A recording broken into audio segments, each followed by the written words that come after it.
Hello everyone, thanks for joining me. My name is Jonathan Wilkerson, and in this woodsy area, I've walked up on this huge tree that's growing moss and all types of other organisms, and guess, ta-da, mushrooms. This particular mushroom is known as the brick-cap mushroom due to its brickish red color. Now, this mushroom is also not considered a beginner's mushroom due to the fact that there are a couple deadly mushrooms that grow alongside of it on the same substrate in its same habitat. One would be the sulfur tuft.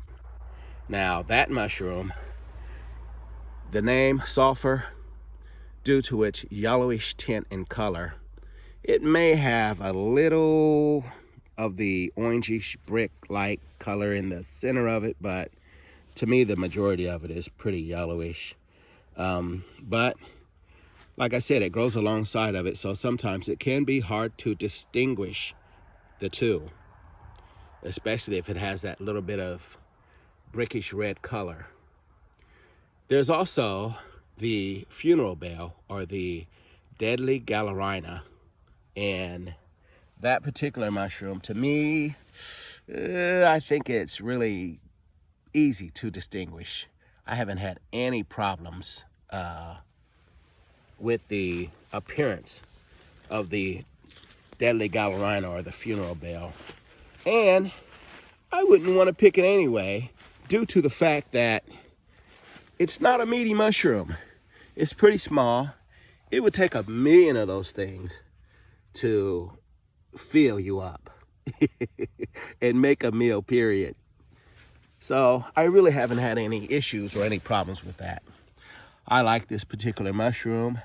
My field guide said that it has a sort of a nutty flavor. I know it's great in soups.